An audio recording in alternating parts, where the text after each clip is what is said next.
Hai, Assalamualaikum semua, nama aku Alif. Selamat kembali ke channel aku, Marjans TV. Thank you sebab sudi klik video ni bagi mereka yang baru sampai. So why don't you subscribe, alright? Sebab banyak video-video yang akan datang lagi yang korang akan suka. Sebab korang suka satu video ni kan, so why not? Bagi mereka yang dah lama sampai, thank you sebab sudi menanti video-video aku. So here's another one for you. Bagi mereka kat luar sana yang masih belum tahu, aku ada kerjasama dengan Blackstone. Yes, can you see?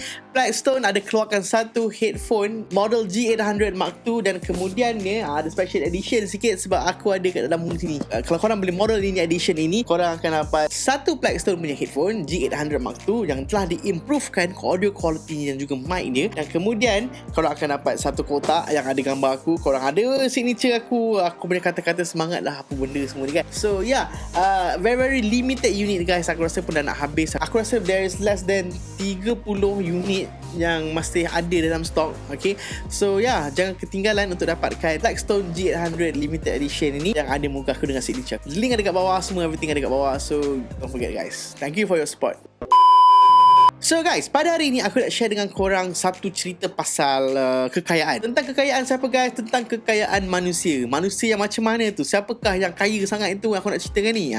Tak lain dan tak bukan, aku nak cerita pasal Raja Thailand. Okay, Raja Thailand adalah satu raja yang sangat-sangat kaya. Dia adalah the richest monarch in the world. Di dalam kumpulan raja-raja ni, dalam kumpulan raja-raja satu dunia ni, termasuklah Queen England sekalipun, Raja Thailand adalah raja yang paling kaya di dunia. And net worth the billions, 43 billion to be precise. Dan orang yang nombor kedua, raja yang kedua yang bawah dia tu pun hampir separuh perbezaan dia. Jom kita berkenalan sikit dengan nama raja ni. Nama raja ni Vajiralongkorn. Itu nama betul dia lah, nama panjang Vajiralongkorn. Nak sebut susah sebab aku pun orang Thailand pun. Dan selepas dia naik tahta sebagai seorang raja, dia ada satu nama yang lebih singkat dan mudah untuk disebut dan untuk dikenali, iaitu Raja Rama yang ke-10.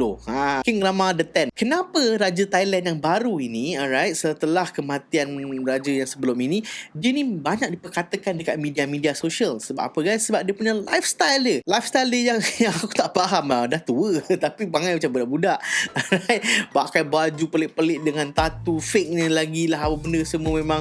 Dan dia terkenal dengan gosip-gosip. Dia terkenal dengan kontroversi seperti ini. Tetapi hari ni apa yang aku nak ceritakan adalah aku nak kongsi dengan korang benda-benda ataupun perkara yang tak masuk akal yang dia belanjakan kekayaan dia. Apabila kau ada duit yang sangat banyak, apabila segala harta je dekat Thailand tu adalah jatuh ke atas nama engkau yang bertanggungjawab untuk uruskan, engkau lah bertanggungjawab untuk menginvest harta-harta kat Thailand tu, maka kau punya duit pun terlalu banyak dan kau akan spend benda yang mengarut-mengarut. So apa benda yang mengarut ataupun merepek yang dibelanjakan oleh Raja Rama ke-10 ini, jom kita saksikan. Bila kita associate kekayaan dengan seseorang itu, antara perkara yang mereka perlu ada adalah jet. Jet peribadi. Boleh dikatakan kebanyakan raja-raja dekat dunia ni ataupun anak raja akan ada jet sendiri. Kita tak payah pergi jauh lah, dekat Malaysia pun ada anak-anak sultan negeri-negeri ni yang kaya raya yang sampai ada jet sendiri. Dan apabila kita pergi ke raja-raja kat luar negara lagi sana tu, dekat Europe, kat UK, dekat mana, kat Brunei, benda semua, jet ni adalah perkara biasa. Tetapi oleh kerana ia ni dah menjadi perkara biasa dalam keluarga diraja ni, so apa yang buat kelainannya? Apa nak lainnya? Raja Rama ke-10 ni, dia bukan ada satu, bukan ada dua private jet, tetapi ada 4. Dan bukan private jet biasa-biasa. Kalau kita tengok orang-orang lain punya jet tu, jet kecil-kecil je kan, yang 10 orang, 20 orang boleh duduk. Yang dia punya private jet ni Boeing 737 guys, 4 biji. And each of the plane, each of the jet berharga 90 juta US dollar. Crazy guys. Kenapa Raja Rama ni beria-ria memang suka kumpul jet ataupun nak ada jet dengan banyak lah apa semua? Sebab dia ni seorang pilot. Bukan sahaja dia beli je, tetapi dia pilot most of the time jet-jet yang dia ada. Dia bawa jet Boeing lah, dia bawa jet perang lah, semua dia bawa. Beli jet dah satu hal, 90 juta. Dia punya maintenance cost untuk jaga sebiji kapal terbang, untuk jaga, untuk run dia punya cabin crew, untuk run dia punya pilot, untuk run dia punya servis apa benda semualah, setahun makan 3 juta US dollar untuk setiap satu kapal terbang. 12 juta US dollar yang dia kena belanjakan hanya untuk maintain pesawat-pesawat yang dia ada. Yang kedua, apa yang dia ada, apa yang dia spend crazy banyak adalah kat kereta. Kereta jangan cakap lah, daripada harga Maybach 700,000, ada yang kereta harga sampai 150,000 US dollar, kereta Mercedes lah, apa benda semua. Itu bagi dia dah normal sangat-sangat. Tetapi apa yang tak normal, apa yang crazy, apa yang gempak yang dia belanjakan adalah kereta-kereta eksklusif, kereta-kereta yang mahal macam Rolls Royce semua itu, tetapi yang vintage. Kalau benda-benda yang normal tu pun dah mahal, apatah lagi yang vintage. Dia ada banyak kereta, tapi dia ada 3 kereta favourite dia. Dan 3 kereta yang dia suka ni adalah Rolls Royce. Yang pertama, dia suka Rolls Royce Silver Spurs Stretch Limousine. Ini yang lama juga ni, harga dalam 2.2 juta US dollar. Dan dia juga ada Rolls Royce Phantom yang lama daripada model tahun 1960 yang sangat-sangat rare, yang hand build, yang berharga 1.1 juta US dollar. Seterusnya dia ada satu lagi Rolls Royce Phantom juga Silver Cloud daripada tahun 1960-an juga yang berharga 1 juta US dollar. Seterusnya, pada ketika Thailand berada dalam keadaan genting waktu COVID itu, yang masa serius gila babi serius, dan mereka lockdown, mereka tutup everything, dia decide untuk keluar daripada Thailand. Dia decide untuk tak nak tinggal dekat Thailand, dan dia decide untuk tak nak duduk kat Thailand. Dan senang cerita, so dia pergi mana guys? Dia pergi ke Jerman. Dia nak hidup quarantine dekat Jerman, di sebuah hotel yang gila-gila mewah ini. Hotel yang diberi nama Grand Hotel Sanabaikel ini memang eksklusif sangat-sangat. Pada ketika itu, Jerman juga memang tutup segala hotel yang ada apa semua, tetapi hotel ini dibuka hanya kerana manusia yang bernama Raja Rama ke-10 ini. Dia duduk sana dengan 20 orang entourage. Okay, entourage tu memang orang yang ikut-ikut dia semula, dan kesemua entourage itu adalah wanita.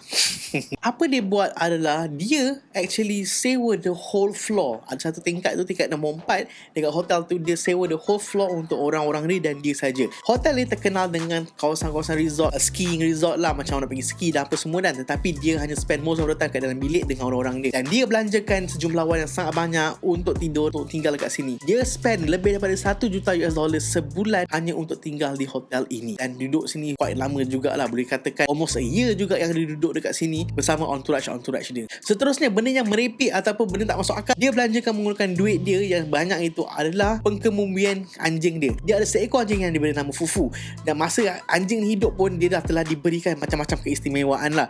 Dia dapat flight marshal punya status lah, dia ada dapat baju jadi pilot lah, macam-macam lah keistimewaan yang anjing ini dapat.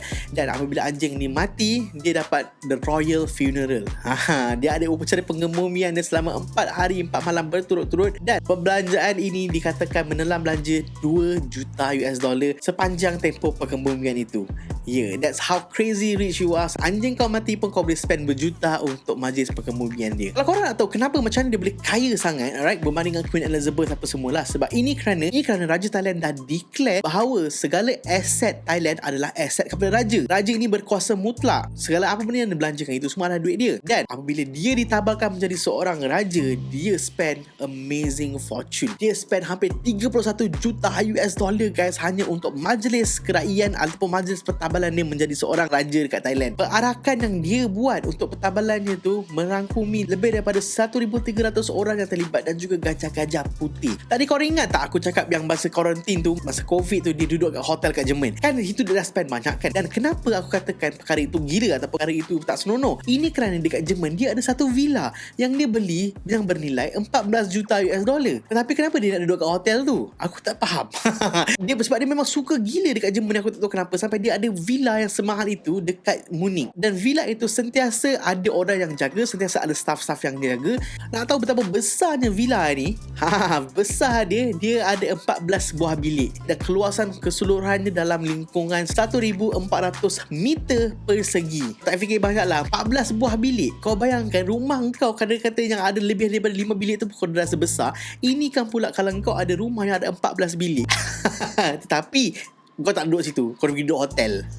Seterusnya, apa yang dibelanjakan oleh King ini dalam keadaan yang banyak adalah stok. Apabila dia telah ditabalkan menjadi seorang Raja Thailand, apa yang dia buat adalah dia memindahkan segala aset ataupun harta yang di bawah kerajaan Diraja Thailand, dipindahkan semua itu aset itu kepada nama dia sendiri. Maksudnya segala apa yang dikatakan milik kerajaan adalah actually milik dia. So apa yang dia buat dengan duit itu adalah dia melabur, dia beli stok, dia beli saham-saham syarikat yang ada dekat Thailand ataupun dekat luar Thailand. Dan amount yang dia belanjakan untuk membeli stok ni sangat-sangat banyak guys. Sebanyak 9 bilion US dollar hanya untuk beli saham-saham ini, untuk melabur, untuk mengembangkan duit dia lagi. Dan kebanyakan aset yang dia beli ini ataupun kebanyakan stok yang dia ada ni adalah daripada bank-bank yang ada dekat Thailand. Lebih daripada 20% hingga 30% share bank-bank ini adalah milik Raja Thailand ini. Kerana itulah Raja Thailand ini ditabalkan menjadi raja yang paling kaya dekat dunia, sebab kerana dia spend apa yang yang duit negara tu ada, dia laburkan sendiri kegunaan peribadi dia, dan dia make sure duit tu bertambah makin banyak. Dan itulah apa yang dia buat sekarang. Seterusnya, Raja Rama ke-10 ni suka beli benda-benda yang merepek dekat mall tau. Bukan untuk diri dia tapi untuk orang lain. Dia ni sering dilihatkan pakai baju pelik-pelik, pakai baju crop top lah, apa benda semua ni lah, pakai baju singlet yang kecil, yang sandat lah, lepas tu dengan tattoo fake dia lah, apa benda semua ni. Dia buat benda-benda ni semua, dan apabila dia ni keluar untuk pergi bersuka-suka, untuk pergi jalan-jalan, pergi mall-mall ni, dia akan spend dalam lingkungan $500,000 apabila dia keluar macam tu je. Alright, dia keluar dengan girlfriend dia, apa benda semua tu, dia akan spend dalam $500,000 apabila dia keluar pergi shopping. Dan dia juga ni terkenal dengan gundik-gundik dia. Dia banyak sangat gundik, dan dia akan make sure gundik-gundik dia pun dapat present, dapat hadiah lah every time dia keluar pergi shopping. Dan estimately dia spend almost $1 million every month hanya untuk belikan benda-benda ni kepada gundik-gundik dia. Dan terakhir, benda yang dia belanjakan yang aku boleh katakan tak ada raja lain spend ataupun raja lain keluarkan duit untuk berbelanja adalah gajah. Kalau korang nak tahu, segala gajah putih, white elephant yang dekat Thailand adalah milik Raja Thailand. Jadi since dia dah free dapat gajah-gajah tu daripada satu Thailand, apa yang dia belanjakan adalah untuk kebajikan gajah-gajah ini. Dia akan dapatkan layanan terbaik, akan dapat mandian terbaik, akan dapat makanan terbaik, semuanya yang terbaik lah. Dan ianya doesn't come cheap. Average apa yang dia belanjakan untuk seekor gajah adalah $1 juta dalam masa setahun. So every year dia akan spend $1 juta untuk satu ekor gajah putih. Korang bayangkan kalau gajah putih tu ada lebih pada 20 ekor, kira sendiri berapa banyak yang dia belanjakan.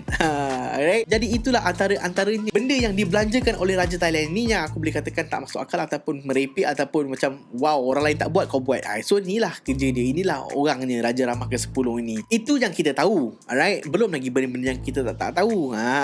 Macam raja-raja kat bawah dia juga. Contoh dia macam Raja Brunei yang berada di kedudukan yang kedua kaya di dunia. Dia ada lebih daripada $23 billion macam tu.